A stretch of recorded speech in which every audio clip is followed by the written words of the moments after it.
Hey guys, so a few weeks ago I posted an AMA on Instagram and we got a pretty good response. So today we're going to be going every single one of the questions that we were asked. So the first question comes to us from Eddie, Photo Eddie. He said, your off-camera flash, what is it and why did you decide on it? Pros and cons.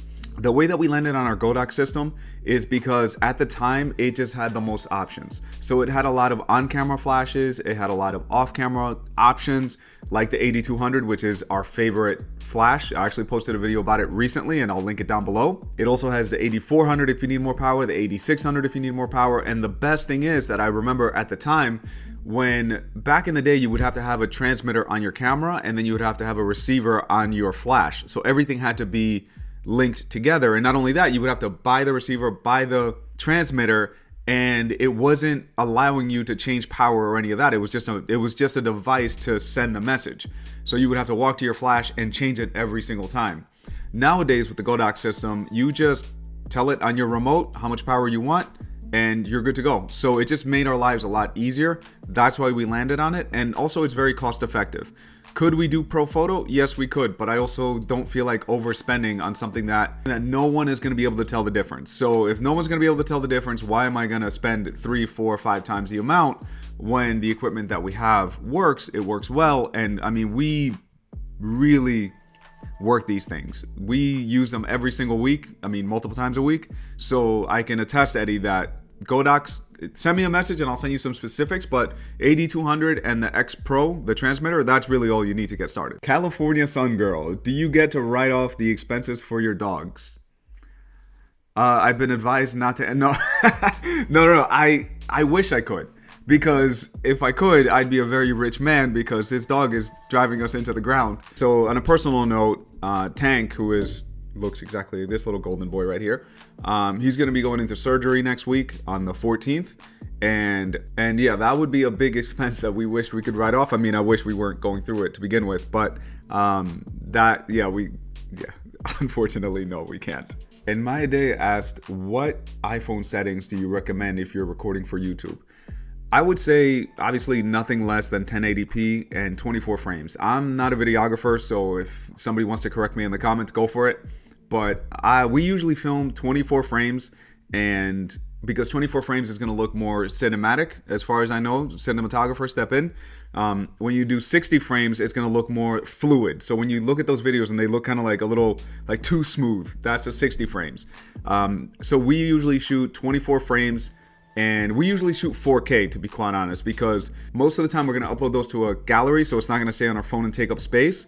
So that makes it a little bit easier to not have to think about how much space it's going to take on your phone, because 4K videos will take a ton of space on the phone. So generally speaking, I think you'll be fine with 1080p, to be quite honest. 1080p and 24 frames. If I were you, what I would do is experiment and shoot 1080 and then shoot 4K and then look at them and see, do I really need that much more resolution? Do I really see the resolution? And if you don't, save some space and shoot in 1080. And if you do see a huge difference, then you can continue shooting in 4K. Keep in mind that a lot of people are going to be looking at them on their phones, so it's not going to be a huge deal, I think, anyway. I know some people watch our videos on TV, so that's why I try to shoot in 4K. But just kind of decide where your audience is, where they're watching from, and go from there. And YouTube will actually tell you what the demographic and who's looking and what devices. Derek asked, why is Derek your favorite associate photographer? I know some of the team watches this, so I'm not going to answer that. You are all my favorites. All right? Every single one of you. And Melody asked, what's the weirdest hobby that you've tried?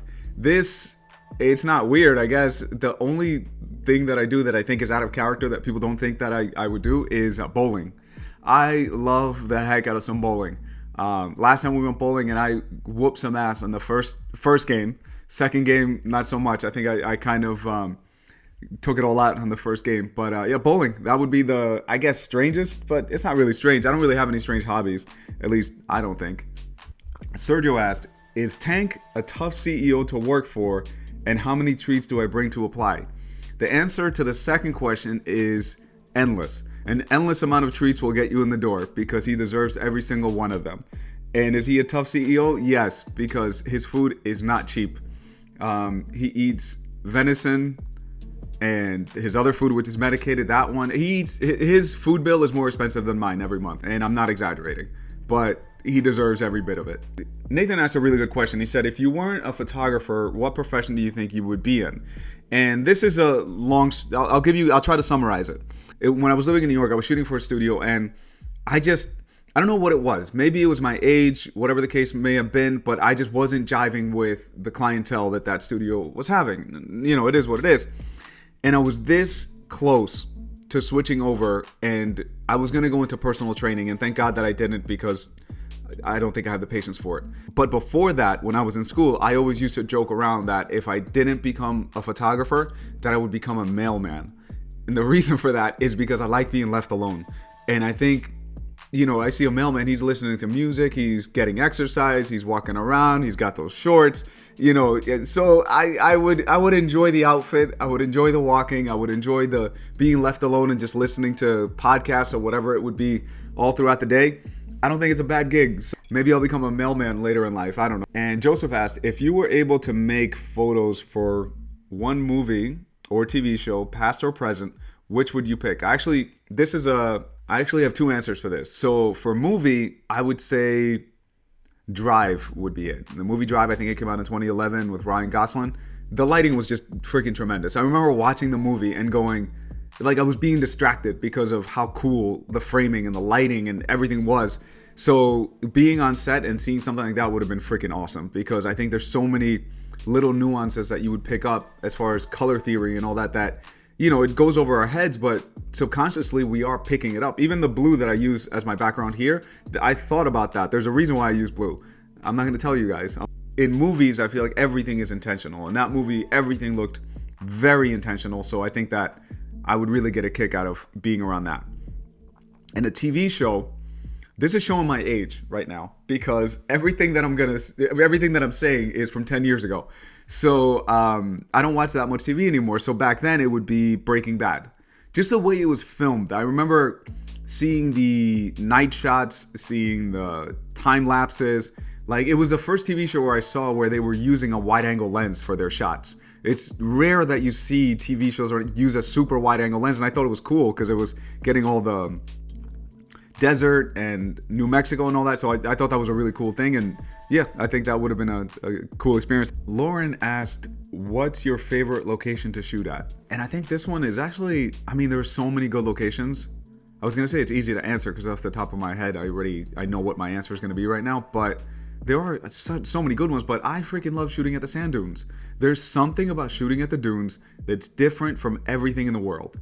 I mean, the sand dunes only happen in very rare occurrences around the world. Like, there's not a ton of them. So shooting at those massive sand dunes, either in the Dumont Dunes, or shooting down in, what's the other one? Close to Arizona. I'm spacing out right now. But it's just, I mean, it's a cool place. I actually posted a video about that also, about tips for shooting at the sand dunes, because it's more involved than just getting there. You might need a 4x4 for one of them. That was in the video. We got stuck in one of them. That was in the video. So, yeah, go and check that out. I think the sand dunes, honestly, I freaking love it out there. It's a hell of a drive to get there. It always takes the entire day, because it's like 4.5 hours to get there and 4.5 hours back. You shoot there for a couple of hours. You also want to get there early and give time for traffic. So it eats up your entire day. But if I'm going to have something eat up my day, I think shooting at the sand dunes is pretty cool. And Dana asked, how many hours do you work out, and do you wear extra tight t-shirts? I mean, you tell me. It can't get any tighter. So no, I mean, I dress for my body size, I guess. I don't want to, I like those big boxy shirts that are coming in that like guys are wearing. I see them at the gym. I'm like, dude, it looks ridiculous to me. I can't do that. It looks silly. Like, it doesn't look proportionate. And you know, we're photographers. A lot of you guys that are watching, you're photographers also. Like, you know what proportions and what difference that makes in visuals. So yeah, I don't know. But to answer your question seriously, how many hours, dude? I probably work out 45 minutes a day. I think something like that. Like, between driving there, going to the grocery store, and coming back, that usually takes up like, I don't know, 30-40% of the time. And working out is it's pretty short, but it just feels good. I was actually gonna make a video. Let me know if you guys would actually watch it. I was gonna make a video why fitness and being a wedding photographer do correlate. And I could go on for a very long time. So let me know if you guys want to see that video, and I'll film it in the coming weeks. And then Eddie also asked, how long have you been doing photography, and how much has the industry changed? This is a really good question. I really like this because I've been doing photography since 2006. 2006, my girlfriend broke up with me and I had nothing to do, so I picked up a camera, and then now we're here. So it worked out in my favor in the end. But I remember at the time, film was being phased out and digital was coming in. And I remember thinking back then that in the future, whatever the next technology would be, that I would not be the old man that would say, no, I'm going to stick to what I know because it's what I know. Because I saw a lot of people that were trying to like fight it and, not move with the times. So when mirrorless technology came along, I decided that I wanted to wait until it was perfected a little bit more. In the very beginning, the autofocus wasn't good. There was a lot of, like when you would turn the camera, there would be like a delay, like if you're really drunk. So I didn't want to jump on that early. I'm not an early adapter, but I wanted to get in when I knew that it was pretty much there. And that's why now everything we shoot is with Sony.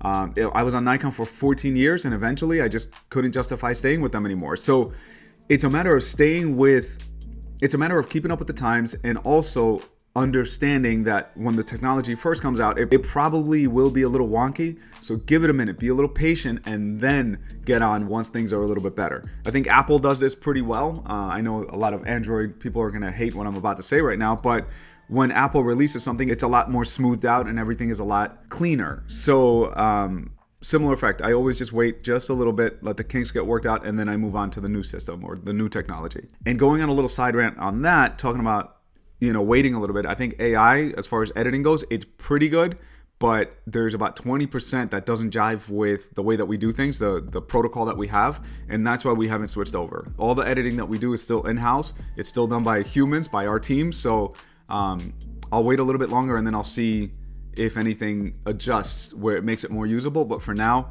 I think I'm just gonna wait it out a little bit. What's your favorite vacation spot? John Chris asked. Local, I would say Palm Springs, which is about an hour and a half away from here. We were there actually over the weekend for my birthday. So I love going to Palm Springs. Anytime I've gone to Santa Barbara, San Diego, wherever, I always go, why didn't we go to Palm Springs? Because it's just better there. No offense to whoever lives in those areas I just mentioned. It's nice. It's warm. There's palm trees. There's a pool because we always go to the Colony Palms, which is a really nice hotel. So yeah, when it's a nice, it's weekend getaway, I would say Palm Springs. If it's more getting away, like leaving the country, honestly, John Chris, I don't travel enough. You are definitely more well versed with your traveling. So my answer is gonna stink. It's just we've been to Tulum a few times, and we were there before it like really blew up. We were there, I think, in 2015 or 2016, something like that.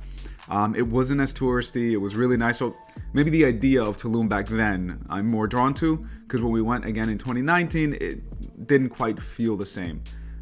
Cuba was really cool. But the story with that is whenever I'm on vacation, I just can't enjoy things. I thought about more like the human side of living in Cuba. And living in Cuba seems, no disrespect, it seems miserable. I mean, there's a reason why, myself included, we left a third world country to come to the US. So seeing it from that perspective, it was pretty sad. You know what I mean? Because there is no escape from the poverty. As far as the trip for us, obviously it was nice. We were there, we were vacationing. You do feel a little bit guilty that, you're enjoying the heck out of the country and that people are struggling while they live there. But visually, it was absolutely beautiful. And I'm sure I have some photos scrolling through right now. So John Chris, I don't know, man. I think Palm Springs because it's local and I don't like getting away far.